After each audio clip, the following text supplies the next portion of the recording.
Alright mga kababayan, no? Itong si Chavit Singson mga kababayan ay nagpa-emergency press con po ito mga kababayan ngayong araw. Alright? Ang isiniwalat niya po dito, gumamit na po siya ng television, gumamit na po siya ng stick, di ba? Stick, tapos ituturo-turo niya na yung mga pinapaliwanag niya patungkol sa flood control issue, tinuturo-turo niya na yung ang kaibahan lang nito mga babayan, dahil ito si Chavit Singson mga babayan ay parang vlogger din siya. Parang content reactor din siya mga babayan. Oh, bakit? Kasi ang pinapakita niya yung mga video na kung sino lang ang gusto niyang i-play. Yun nga lang ang kaibahan mga babayan. Mayroon siyang monitor na TV, tapos stick para maabot niya pa ituro-turo niya ganun, ituturo-turo niya mga kababayan yung gusto niyang sabihin, ha?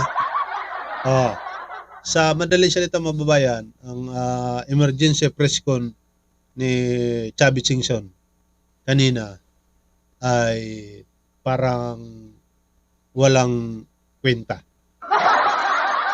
Kasi narinig na lahat natin yan. Yung pinaliwanag ni Chubby Singson, narinig na natin lahat yan. Diba? Kung itong mga corrupt na to, na sinasabi nila si Sandro Marcos corrupt, si Romualdez corrupt, at sila Saldico corrupt. Lahat sila mababayan. Narinig na natin yan. Kaya yung press ko ni Chubby Singson ay hindi na po bago. Bagong press con kasi nga siyempre para pag-usapan, di ba? Tumawag siya ng mga media, magpapapress con ako, punta kayo dito, meron akong isi-isiwalat patungkol sa mga korupsyon na yan. Kaya siyempre, alam niyo naman na ang media mababayan ay talagang aktibo yan sa mga balita. Kaya siyempre, napuntahan. Alright? Pero sa lahat po mga babayan na mga paliwanag ni Chubby Singson dyan patungkol sa flood control, ay narinig na lahat natin yan at ina-action na po yan ng ating Pangulong Bongbong Marcos. Kaya wala na po bago. Hindi na po yan breaking news mga babayan. Alright? Ngayon, pagkatapos ng kanyang mga paliwanag, pagtuturo ng kanyang mga stick, nasa ba yung stick ko? Pagka-turturo ng kanyang mga stick sa mga telebisyon, ganyan, lahat ng mga sinasabi nakasulat sa parang monitoring, ganyan. Parang ano rin niya, parang naging high-tech lang siya, mga babae, no? Pero sa totoo lang, yung laman ng kanyang press con ay lahat yan ay luma. Ngayon po, tapos nga po niya magturo, nagtanong na po yung media, at unang-una nga po dito na tanong sa kanya yung patungkol sa pag-aresto kay retired Major General Pukis, mga kababayan, no? Opo. Ang sinasabi dito ni Chubby Singson mga kababayan, ganyan naman talaga ang administrasyon daw ngayon, ay ipinapakulong ang mga nagsasalita, pinapatahimik ang mga nagsasalita para sila lang ang palaging tama, sila lang palagi ang magnanakaw. Yan ang sinasabi dito ni Chubby Singson. Lilinawin po natin mababayan itong mga pahayag ni Chubby Singson sa press ko niya mababayan. Pakinggan na muna natin yung kanyang sinasabi. Happy New Year, sir.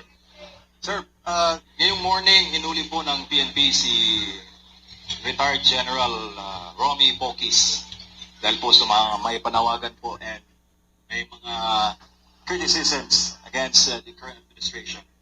Anong comment mo doon, sir? And meron po kayong open letter to the Armed Forces of the Philippines. Baka po masamain nila, sir.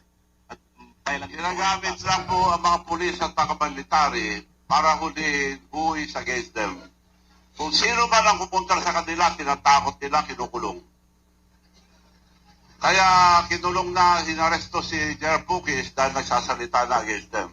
So lahat, gusto nilang bawalan lahat na magsalita. Sila lang ang tama. Ang gusto nila, ang pagdanakaw ng kapanampayan, sila ang nanguhuli sa lahat. Ito lang example, dalawa, si Diskaya, nagsasabi ng totoo.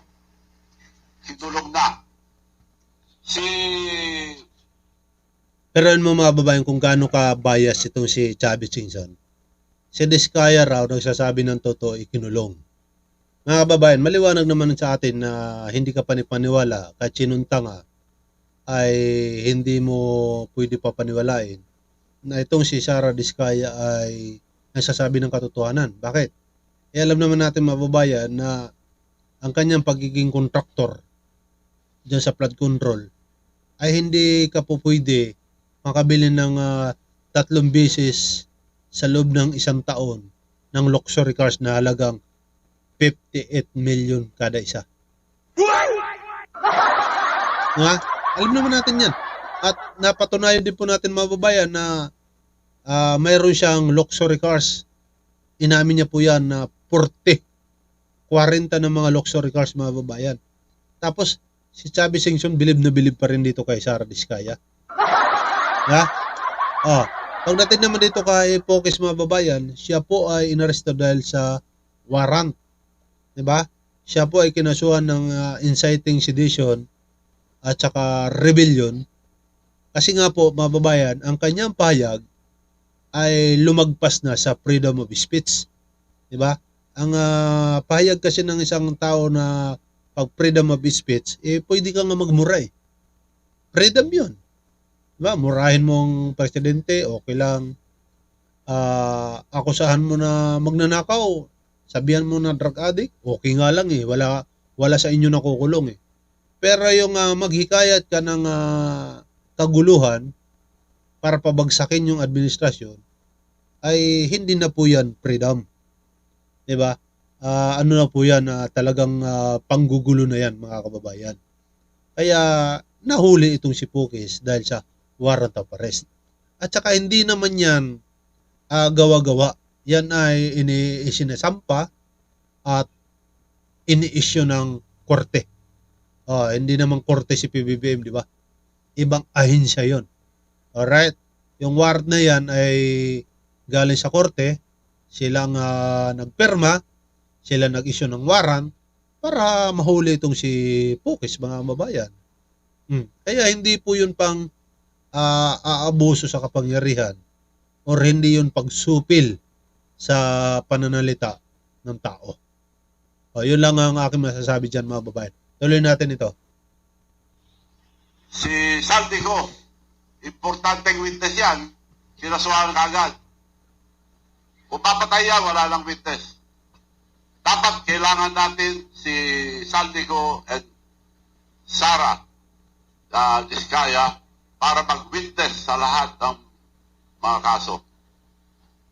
Sir, So maliwanag na tinatakot nilang taong bayan, wag po tayo matakot mga kababayan, kundi wala na mangyayari sa ating bansa. Anong sinasabi nilang 500? Hindi na magkasya ang gastusin ng 500 sa isang araw-araw. Nagbigay natin sila 500. Di ba? Ayan, si Saldico raw, bilib na bilib din itong si Chubby Singson kay Saldico. Talagang idol na idol niya. Bakit mga babayan? Si Saldico, alam naman natin na mayroon po itong 12 billion. At ang kanyang mga asset mga babayan ay pumalo po ito ng 13 na helicopter yata mga babayan ha. Naka-press po yan ha. Pero idol niya si idol ni Chubby Singson. Yeah? Basta mga mayayaman mga babae, idol niya yan. Siguro dahil mayaman din siya. Ganun yan mga babayan. At saka yung mga pinagsasabi ni Chubby Singson parang pambata, no? Pambata style. Wala man lang pag-improve mga babayan. Pati pa naman yung 500 pesos nasingit pa. Di ba? Tapos na yung naitain mo na nga eh. Nga, naitain mo na, tapos na yung okasyon, tapos ng New Year, tapos ng Pasko, naibalik pa rin po yung 500 pesos sa kanyang bibig, mga kababayan. Nga? Yan ang pangit dito kay Chavit. Kaya yung mga pinagsasabi niya, wala nang naniniwala. Nga? Alam mo, Sir Chavit Singson, talagang lumalabas lang po talaga ito na naiinggit ka talaga sa administrasyon Marcos. Siguro, hinahangad mo rin na maging katulad ni PBBM kasi nasa si Pangulong Bongbong Marcos, Ilocos Norte, di ba? Ikaw nasa Ilocos din pero sa iba, baka gusto mo siguro magpapansin kaya ka nagkakaganyan. Kaya lang, kung ikaw lang din naman, walang bubuto sa'yo. Di ba mga babayan? Maliwanag po na itong ginagawa ni Chavit ay paninira lang po dito sa ating administrasyon Marcos. Kaya huwag nyo nang pansinin yan. Wala namang kabuhay-buhay yung kanyang mga papreskon. Diba? Natural, yung media na yan ay talaga pupunta lang yan. Lalo-lalo na kung pagdating dyan, may kape. Talagang pupunta talaga yan mga babayan. Basta para sa akin, no, walang buhay ang mga pahayag ni Chavit Singson mga kababayan. Alright? Mamaya, pag-usapan natin yan mga kababayan. Alright? Sa mga, kung hindi man, sa susunod na araw. Alright? Okay. Yan lang po ang ating update mga kababayan. Sa mga hindi pa po nakapag-subscribe sa ating munting channel, libre lang po yan. At i-click na rin ang notification bell para pag-upload ko, pag-live ko, pasok agad sa inyong notification. Alright, syempre, don't forget, like and share mga kababayan. Mabuhay ang bagong Pilipinas. Adios.